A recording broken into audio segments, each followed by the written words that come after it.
Hello everyone. Today we are going to study about acid, bases and salts. Now this is lecture number 3.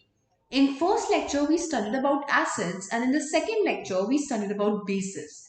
So today we will see that what are indicators, what are salts, and we'll just study about that. Okay. So what are indicators? Now, indicators are substances which indicate the acidic or basic nature of a solution by the change in color. So, what are the types of indicators? So, here I have shown you that there are mainly 4 types of indicators: natural indicators, olfactory indicators, synthetic indicators, and universal indicators. So, let's see what are these. Natural indicators. Natural indicators are indicators which are obtained from natural resources, as the name suggests. They are like your litmus, your turmeric powder, your red cabbage, China rose, etc. And these are some of the common natural indicators which are used widely to show the acidic or basic characteristic of any substance. Alright. So first of all, litmus. Litmus is obtained from lichens. The solution of litmus is purple in color. Litmus paper comes in 2 colors, that is blue and red. And acid turns the blue litmus paper red and a base turns red litmus paper blue. So this is what a litmus is. Now let's study about turmeric. Turmeric is another natural indicator. We all have used turmeric powder at our homes, right? So we all know what turmeric is. So turmeric is nothing, but it's a natural indicator and it's yellow in color. We all know that. Turmeric solution or paper turns what? Reddish brown with base, and turmeric does not change its color with what? Your acid. Then we'll talk about the red cabbage. Now the juice of red cabbage is what? It's originally purple in color. And juice of red cabbage turns what? Reddish with acid, whereas it turns greenish with what? Base. So these are what? These all are your natural indicators. Now there is this one activity for you. If you really want to do any sort of experiment at your home, you can pick up these indicators, and if you want to check that whether any substance is acidic or basic, you can perform these tests. For example, if you will take turmeric, okay, so now it is going to turn what? Reddish brown with base. So suppose you have taken any substance with turmeric and you have mixed the two, and you see that the turmeric changes its color from reddish, turns to reddish brown actually the color, then that substance is obviously base, right? And if it doesn't change color, then that is what? Probably an acid. And similarly, you can do with the juice of red cabbage. So just try this out and let me know how it goes. It seems interesting, right? So next is olfactory indicators. What are olfactory indicators? Let's see. Now substances which change color, actually not color but the smell, when mixed with the acid or base are known as what? Olfactory indicators. For example, what? Your onion and vanilla. These are what? Your olfactory indicators. Onion. The paste or juice of onion loses its smell when it's added with base. But the smell isn't affected when it's what? Added with acid. Similarly, the smell of vanilla is going to vanish with base, but its smell does not vanish with what? An acid. So this is what olfactory indicators are. Now, why are these olfactory indicators used? So olfactory indicators are used to ensure the participation of virtually impaired students in the laboratory. Now, obviously, if there is a virtually impaired student in a laboratory, how he or she is basically going to find out that whether the substance given to him or her is acidic or basic. Obviously, if they are going to use the natural indicators which we just studied, like the turmeric, they cannot see the change in the color of your turmeric powder when that reacts with acid or base. But they can surely tell that whether a substance is acidic or basic when onion or vanilla are used. Therefore, these things are used for what? Visually impaired students in laboratory. Next is what? Next is synthetic indicator. Now, indicators that are synthesized in laboratory are known as synthetic indicators, as simple as that. For example, phenolphthalein, methyl orange are what? Your synthetic indicators. Now, what does phenolphthalein does? It's colorless liquid, okay? And it remains colorless with acid, but it's going to turn into pink with what? A base. So phenolphthalein is actually a colorless substance, but it's going to change to pink when it reacts with base, whereas it's going to remain colorless when it's added with what? Acid. Similarly, you have one more substance, that is your methyl orange. It's also a synthetic indicator. Now it's originally orange in color, but it turns into what? Red with acid. So it's going to turn red with what? Acid, and it's going to turn yellow with what? Base. So it's going to turn red with acid and yellow with what? Base. So these are what your synthetic indicators. Now, here what I have done is I have given you few indicators, then their original colors, and then what's going to happen when they are reacted with acid and when they are reacted with base. So let's study this. Let me change the color of my pen once so that there is like a differentiation. Okay.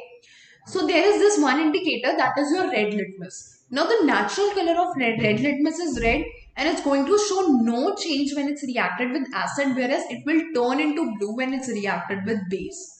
Similarly, you have blue litmus. It has blue color as the name suggests. So it's going to turn to red when you're going to react it with acid, whereas there's going to be no change when you react it with base. Then you have turmeric, red cabbage, phenolphthalein, methyl orange, onion and vanilla. And we have read about all of this when? Just now. So what you need to do is just copy this table in your notebooks, notepads, whatever, or if you are making any digital notes, and you just have to learn this table, okay? Because it's important. You should know that what are the indicators and what are their original colors and what it will do when it's going to react with acid and what color it's going to show when it's going to react with base. Now, this comes very handy at times. Suppose you're at your place and you do not know if a substance is acid or a base or whether you should use for so-and-so substance or not. Like maybe, for example, you have a cloth or something which is sensitive to so-and-so substance and do not know whether that substance is acidic or basic. You can do these simple tests at your home, right? To actually check whether that substance is acidic or basic. It's pretty simple, I feel. So now let's study about universal indicators and what universal indicators actually are. Now by using a litmus paper, phenolphthalein, methyl orange and all those substances which we have talked about like onion and vanilla and etc., only the acidic or basic character of a thing could be judged. Okay, either you can know about the acidic character of a thing or basic character of a thing. Correct? But the use of these indicators will not tell you the idea about the strength of acid or base. So they won't tell you that how much acidic or how much basic a particular substance. Correct? So to get the strength as well as the acidic and basic nature of a given solution, what is used?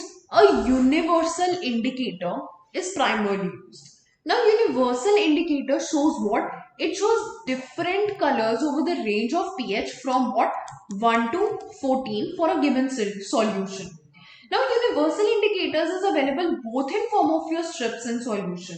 Universal indicator is like the combination of many indicators you can see, like such as your water or propanol or phenolphthalein or sodium salt or sodium hydroxide, methyl red, etc.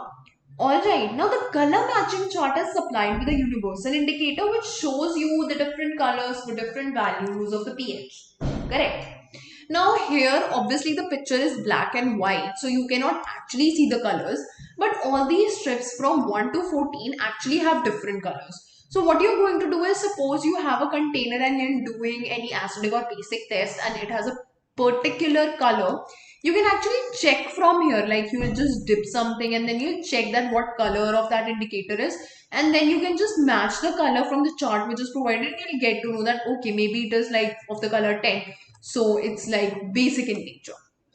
Okay, so this is like what is the function of your universal indicator. Now, the thing is that you have a pH scale. Okay, you do have a pH scale, correct? Now, what exactly it is? A scale for measuring hydrogen ion concentration in a solution in what is pH scale, correct? So, we want to know what a hydrogen ion concentration. Now, the pH of a solution is defined as what the negative logarithm of the hydrogen ion solutions in mole per liter. This is something which you are going to learn in your higher classes, but let me just give you an idea. So, if you want to find out pH of any solution, what this is basically going to be? It's going to be pH is nothing but negative log of H positive concentration or you can say pH is nothing but a negative log of H3O positive. Correct. So this is going to be what the value of pH is going to be. So what you basically have to do is you will get the concentration of H positive or H3O positive. You will just put it in this. You will take negative log of it and you will get that what the pH value of that particular thing is. Alright. You will get the pH value of that particular thing. So this is exactly what you need to do. Similarly, in this what you need to do is you need to find the concentration of H3O positive, and once you know the concentration of H3O positive, what you can do is you can simply put the concentration value in this. You have to take negative log. Suppose the concentration comes out to be X. So you have to take negative log of that concentration, and after that negative log, what you need to do is you're just simplifying the pH of a solution. So this is exactly what your universal indicator or pH is. Now before actually moving forward, just tell me what is the role of pH in everyday life. Why do we require pH in everyday life? Okay, so I want to know this, that why pH is important, why do we require pH and all that jazz. So role of pH in everyday life. So what is the role of pH in my everyday life? Now, pH in a digestive system. Do you people know that what is the pH of a digestive system?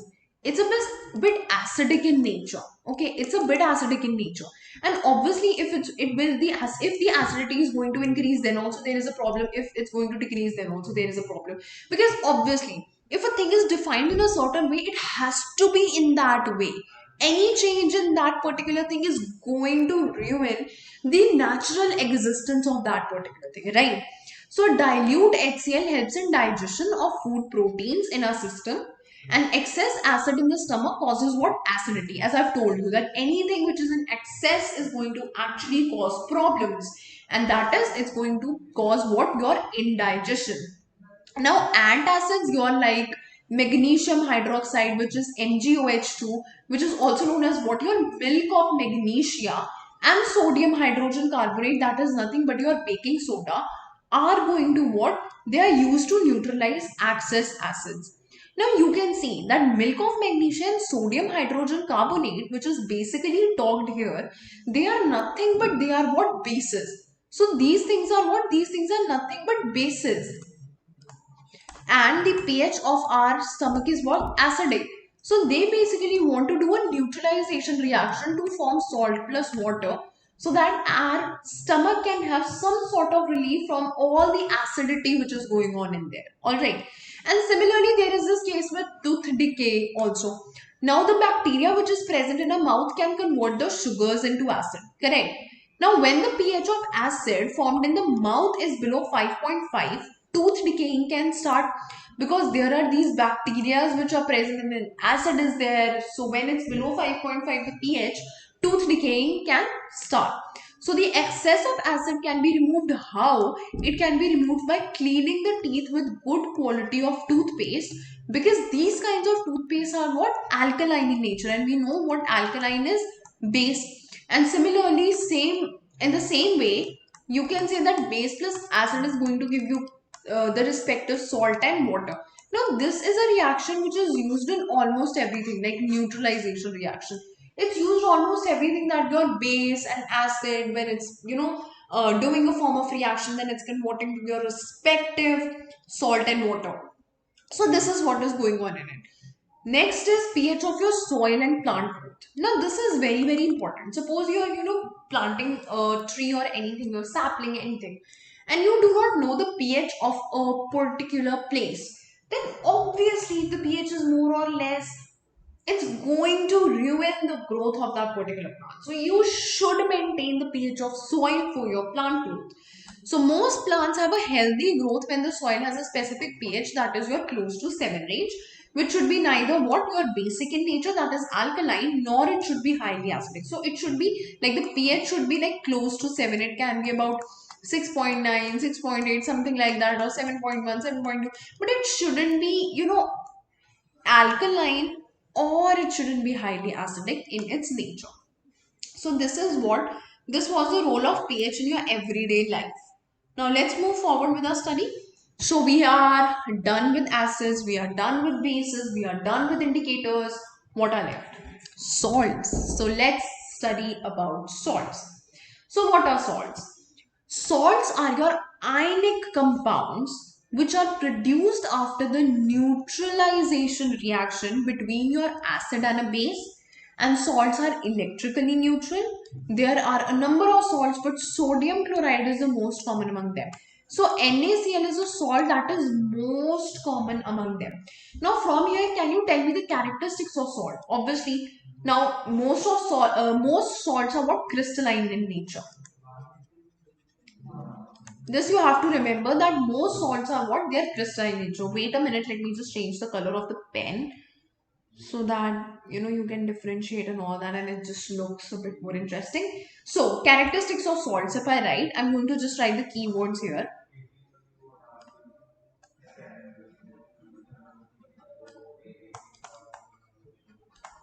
So characteristics of salts. So firstly, crystalline in nature.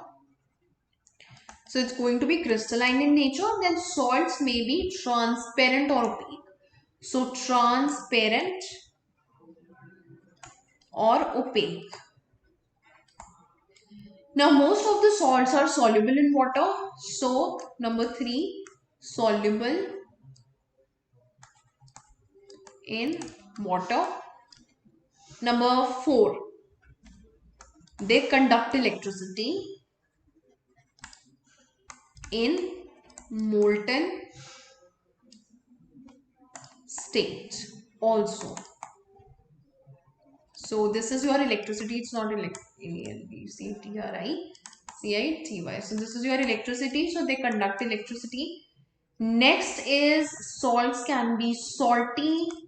They can be sweet. They can be sour. They can be bitter. And they can be savory.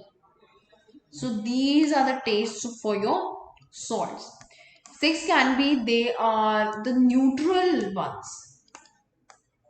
The neutral salts are odorless. So these are odorless. And last is that they are colorless or colored. So this is like either they are colorless or colored. This is not a property.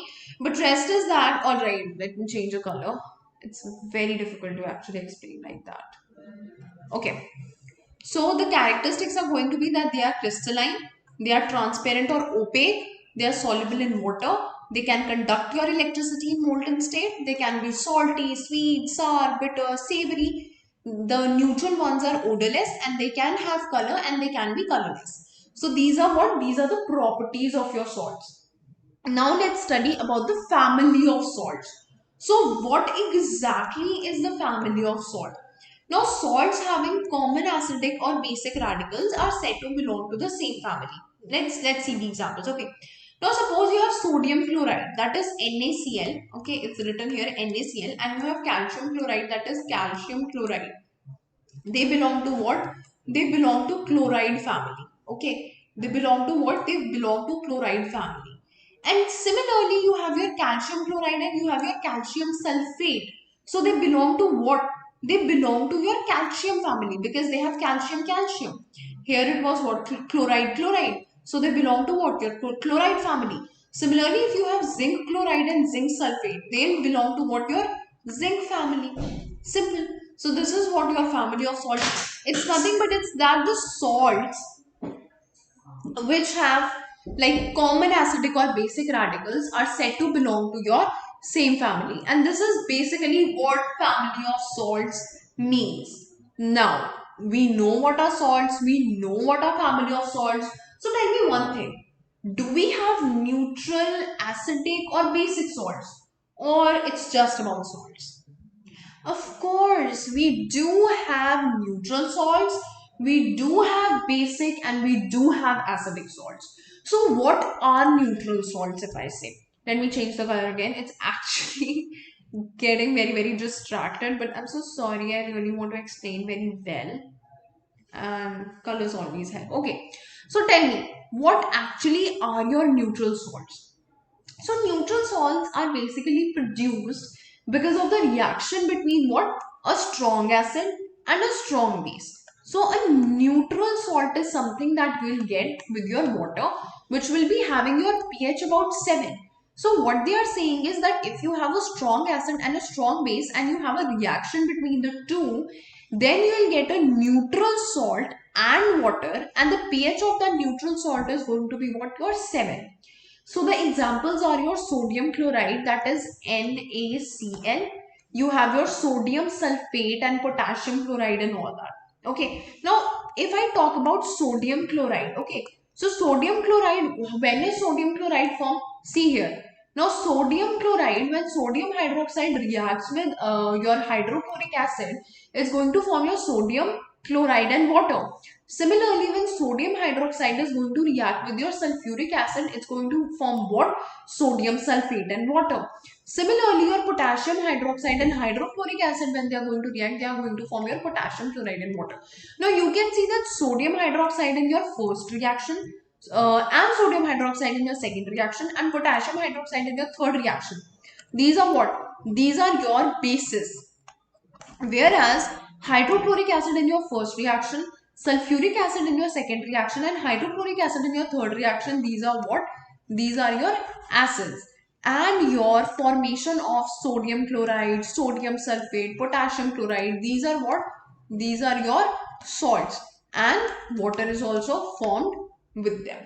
So these are what? These are your neutral salts. And what are neutral salts? Neutral salts are nothing. They are just when a strong acid and a strong base reacts with one another, they form a neutral. Correct?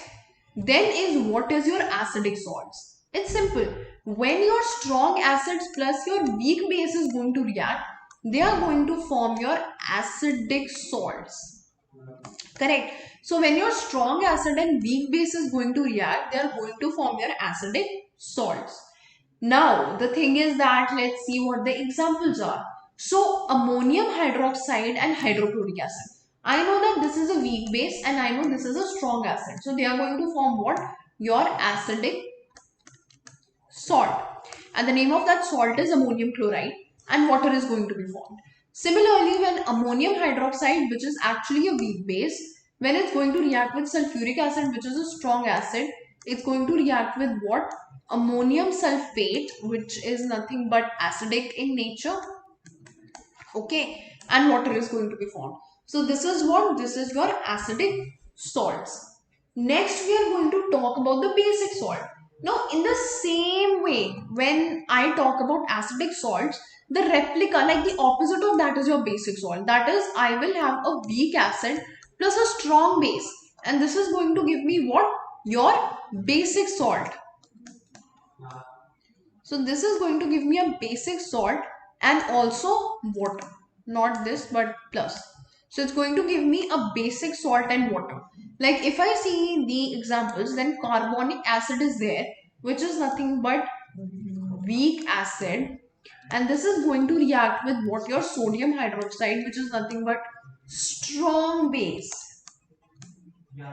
And they are going to form what? Sodium carbonate and water.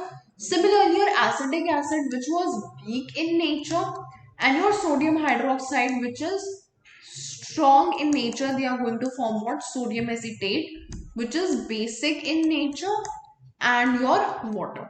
So this is what? These are your basic salts. So I hope you people understood that what is your acidic, basic and neutral salts. Now, coming to the same topic, what is the cause of formation of acidic, basic and neutral salts? I've already told you this, but let's just read it once more to understand it properly. So when a strong acid reacts with a weak base, what is going to happen? Your acidic salt is going to form. When a strong base is going to react with a weak acid, what's going to form? Your basic salt is going to form. When a strong acid and a strong base is going to react, then your neutral salt is going to be formed. So this is exactly what they have told in this. I've already explained this, so no worries. Next is your pH value of a salt. So what is pH value of a salt? Obviously, now if there is any salt which is neutral, so pH is going to be 7. If there is any salt which is acidic, so pH is going to be less than 7. If there is any salt which is basic, so pH is going to be greater than 7. Similarly in this case, so neutral salt is going to have pH value which is 7. Acidic salt is going to have your less than 7, whereas your basic salt is going to have what? More than 7. Correct. So this is what these are the pH values of the salt. Now let's discuss about some important chemical compounds. So let's move to what? Your common salt or your sodium chloride.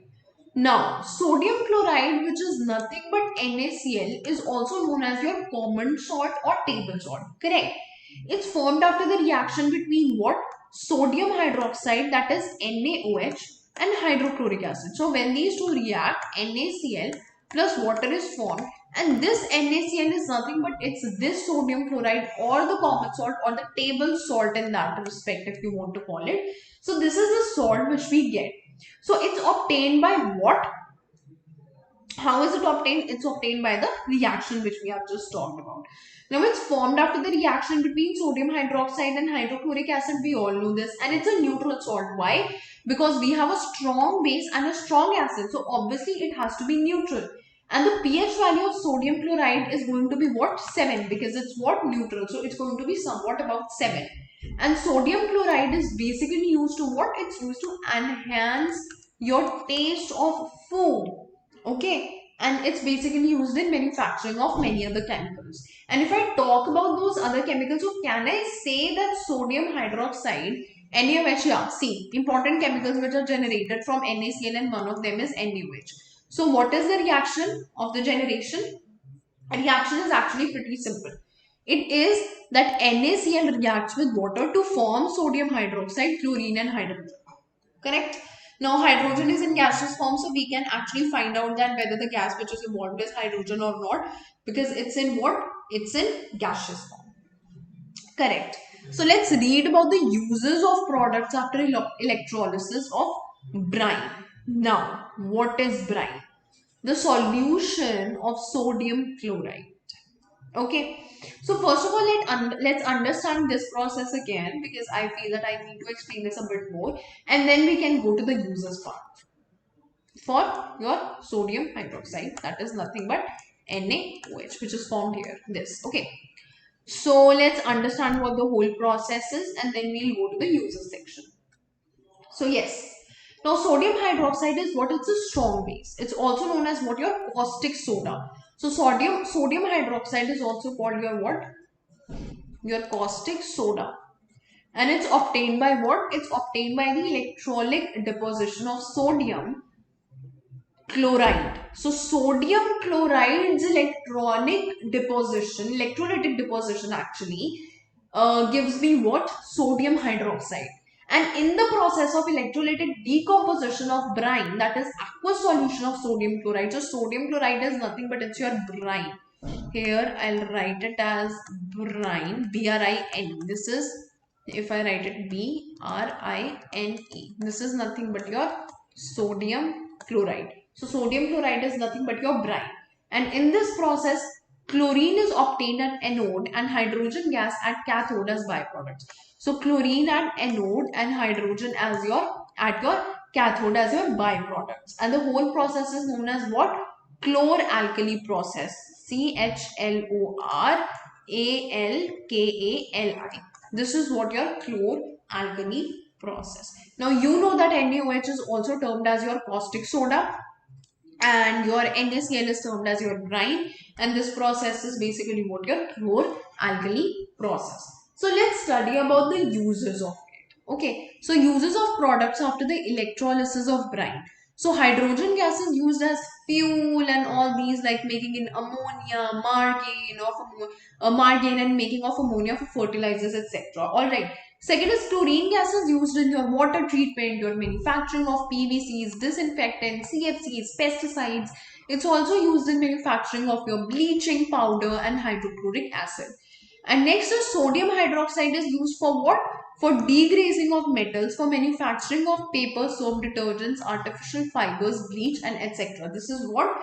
These are the uses of products after the electrolysis of brine. So these are the things how I can use them. Now the second important is your bleaching powder. So let's study that what is bleaching powder and how it can be used. First of all, the formula of bleaching powder is CaOCl2. Alright, so this is the formula of bleaching powder. And bleaching powder is also known as chloride of lime. So this is what CHLORIDE, chloride of lime. So bleaching powder is what? Bleaching powder is also termed as your chloride of lime. It's a solid and yellowish white in color, and bleaching powder can be easily identified by strong smell of your chlorine which is there. Okay. Now when calcium hydroxide, that is your slaked lime, reacts with your chlorine, it gives what? Your calcium oxychloride, which is nothing but your bleaching powder and water. So this is what calcium oxychloride. Calcium oxychloride is nothing but your bleaching powder, and this is the reaction which takes place. Now the aqueous solution of bleaching powder is basic in nature. So the aqueous, this solution is what? This is your basic in nature. Okay, so what I'm basically trying to say is that the aqueous solution of what your bleaching powder has to be what? Basic in nature. Now the term bleach means what? Removal of color. So now here the meaning of this bleach word means what? Removal of color. So this is the meaning of the word your bleach. It means removal of color, and the term bleach is actually why it's used in here for the name of the bleaching powder. And bleaching powder is often used as what your bleaching agent. We all know that it works because of oxidation, and chlorine in bleaching powder is responsible for the bleaching effect. So this chlorine is actually responsible for what?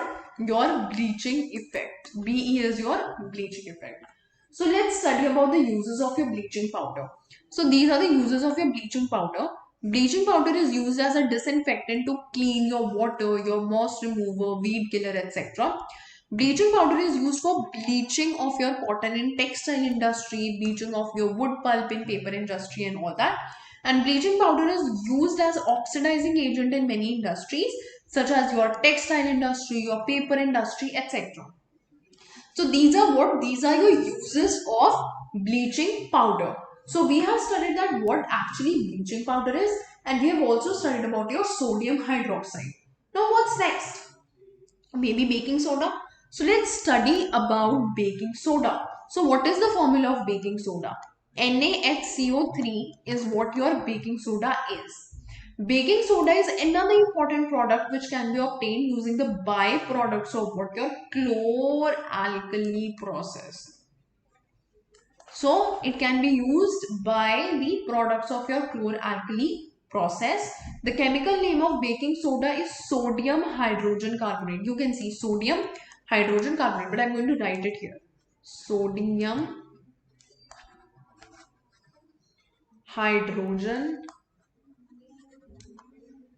carbonate. This is the name of your baking soda, or you can also say it as sodium. Sodium is Na bicarbonate. It's also termed as what? Your sodium bicarbonate. Now bread soda, cooking soda, bicarbonate of soda, sodium bicarb, bicarb of soda, or simply bicarb, etc. are what? Some of the names of baking soda. So you can either call it bread soda or cooking soda or bicarbonate of soda or sodium bicarb or bicarb of soda or simply bicarb are what? Names of baking soda, and you can actually call it from that itself. Now, what is the preparation method? Preparation method is simple. What? Sodium chloride reacts with water, and this is what? This is brain. When it reacts with your carbon dioxide and ammonia, it forms what? Your ammonium chloride and your sodium bicarbonate. Correct? And this sodium bicarbonate is nothing but the baking soda. So this is exactly what we are talking about, that this is your baking soda. So let's study about the properties of sodium bicarbonate. So what are the properties of sodium bicarbonate? Sodium bicarbonate is white crystalline solid which appears as fine powder, and sodium hydrogen carbonate is what? Amphoteric in nature. Sodium hydrogen carbonate is sparingly soluble in water, that is very little soluble in water. Then thermal decomposition of sodium hydrogen carbonate, that is baking soda, is there. Then when soda is actually heated, Okay, it decomposes into what? Sodium carbonate and carbon dioxide and water. And this is actually like what the thing is, that this plus heat is this, and this is what this thermal decomposition referred to as. Like this point and this point is combined to form this reaction. Then sodium carbonate formed after the thermal decomposition of sodium hydrogen carbonate decomposes into what?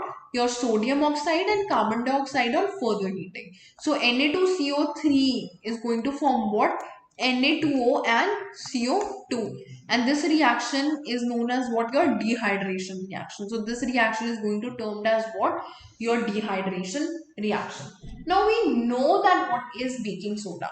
And we have also read about the properties of baking soda. But can anyone tell me that what are the uses of baking soda? Like how can I use baking soda, or how can chemists or scientists or normal people in experimentation actually use baking soda, or maybe what it's used for? So uses of baking soda. So baking soda is actually used in making of your baking powder, which is used in what? Cooking, as it produces carbon dioxide, which is going to make the batter soft and spongy. Correct. This is one property, and we surely use baking soda or baking powder whenever actually we are baking or cooking, right? Next is baking soda is also used as an antacid. Baking soda is used in toothpaste, which makes the teeth white and plaque free. Baking soda is used in cleansing of ornaments made from silver. Since sodium hydrogen carbonate gives your carbon dioxide and sodium oxide on strong heating, thus it's used as a fire extinguisher. Correct. Next, we are going to study about what? We are going to study about baking powder. So, baking powder produces what? It produces CO2 on heating. So, this is your baking soda. When it's actually heated, that is your sodium hydrogen carbonate. When it's heated, it's going to form what? Sodium carbonate, carbon dioxide, and water. Now, when baking soda, that is NaHCO3, is going to react with your tartaric acid, it's going to form what? It's going to form your carbon dioxide, water, and sodium tartrate. So these are very important reactions. So baking powder produces what? It produces CO2 on heating. So it is used in cooking to make the batter spongy. Although baking soda also produces CO2 on heating, but it's used in cooking because of on heating, the baking soda is going to produce what? Sodium carbonate. So baking soda, the previous one is going to form what? Sodium carbonate along with what? Your CO2. Alright, and the sodium carbonate thus produced makes it taste bitter. So when I talk about baking soda, when heated, baking soda is going to produce carbon dioxide gas, which is going to make the batter spongy and a little bit more, fluffy. But it's also going to produce your sodium carbonate, and sodium carbonate is going to make the whole thing very, very bitter. Therefore, we do not use baking soda, we use baking powder. So baking powder is what? It's nothing but a mixture of baking soda and a mild edible acid, like for example your tartaric acid. Generally your tartaric acid is mixed with baking soda to make your baking powder. Now when baking powder is heated, sodium hydrogen carbonate, that is Na. So suppose I'm heating my baking powder. So suppose I have my baking powder and I'm heating it. So if I'm giving it heat, it's actually going to produce what? Sodium hydrogen carbonate. Actually no. This is not what's happening. What I'm saying is that whenever baking powder is heated, the sodium hydrogen carbonate which is present in my baking powder, it's going to decompose to give you CO2 and sodium carbonate, that is Na2CO3. Okay, this is the reaction that is going to happen. If I just change the color, I want to show you what the reaction is so that you are like very, very, it's like understandable. Okay, so what I'm trying to say is that when baking powder is heated, so suppose you have baking powder and you are heating baking powder, then the sodium hydrogen carbonate which is present, that is NaHCO3 which is present, it decomposes to give what? Your CO2 and sodium carbonate, Na2CO3. Okay, now CO2 makes what? It makes the bread and cake very, very fluffy. So CO2 is going to actually make the cake and bread very, very fluffy. And tartaric acid helps to remove the bitter taste due to the formation of what? Na2CO3. So this particular substance is going to help to actually remove the bitter taste from that cake or bread or fluff, anything which you are talking about. So this is why we use baking powder instead of baking soda whenever we need to do cooking with these substances. Right. So now, let me tell you one thing. Now you know what is baking powder and baking soda. Can anyone tell me what is washing soda? Like there is a substance that is washing soda. Okay. So can anyone tell me that what is washing soda? Washing soda. Okay. So if I actually talk about washing soda is nothing but first of all how it's prepared. Okay, we all know that ठीक है ये washing soda है stuff like that, but sodium carbonate is basically what is your washing soda.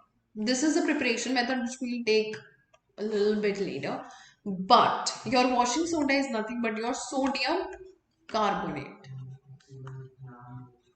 So your sodium carbonate is going to be what your washing soda. Now, sodium carbonate is manufactured by the thermal decomposition of your sodium hydrogen carbonate, which is obtained by your solvase process. So, this is how your sodium carbonate is actually manufactured. So, the sodium carbonate obtained in the process is very, very dry. It's called your soda ash. So, it's referred to as what? It's referred to as soda ash or your anhydrous sodium carbonate. So, if I write it here, anhydrous sodium carbonate. So anhydrous sodium carbonate or soda ash.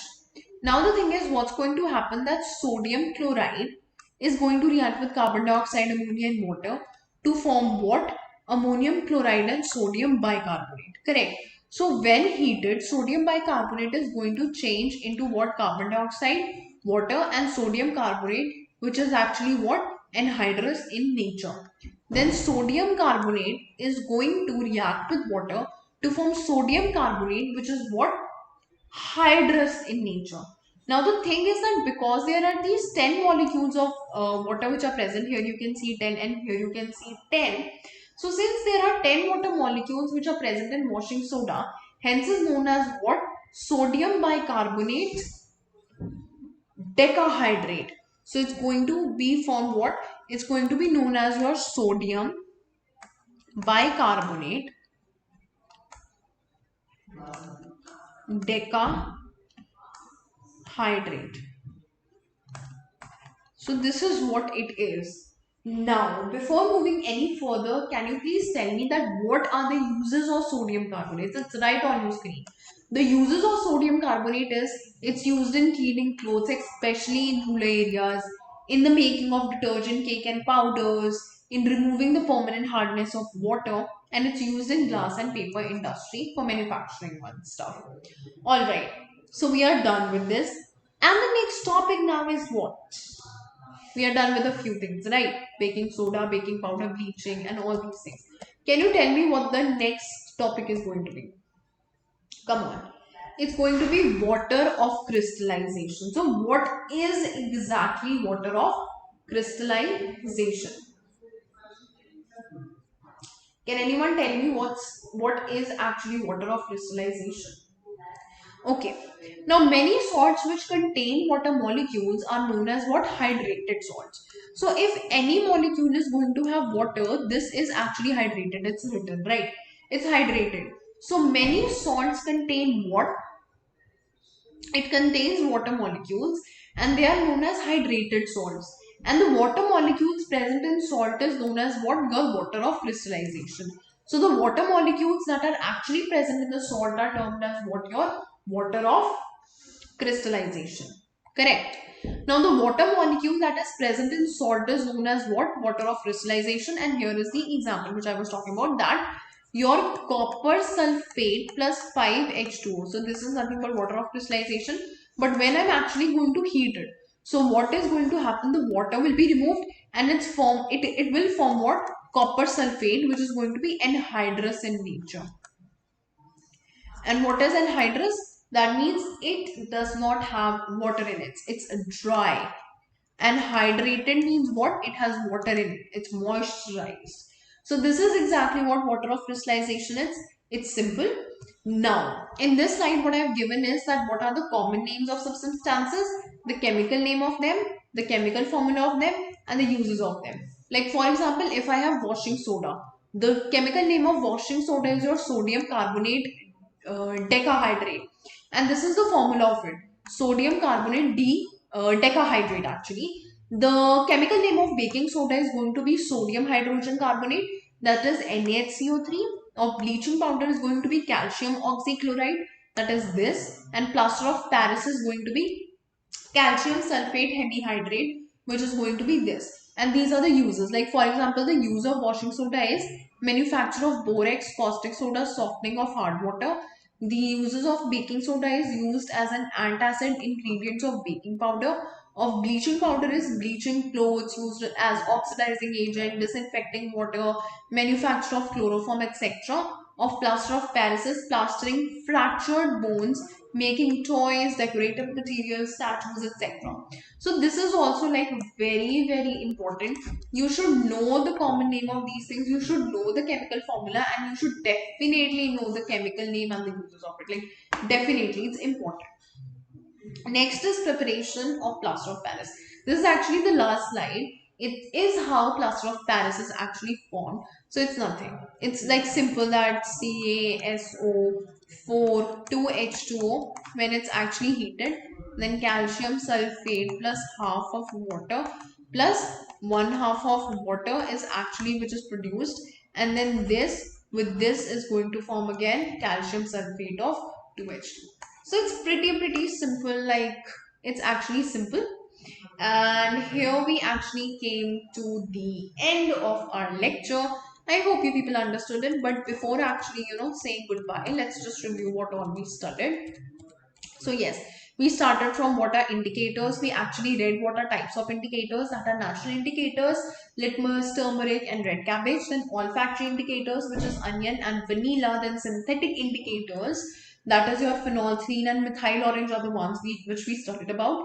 Then I gave you this table in which there are name of all the indicators, their original color, and what their color is going to change when they are going to react with acid or base. Then what is an universal indicator? The pH, how to actually calculate the pH when you know the concentration of H positive and H3O positive ions. Then what is role of pH in everyday life, pH in digestive system, in tooth decay, in soil and plant growth.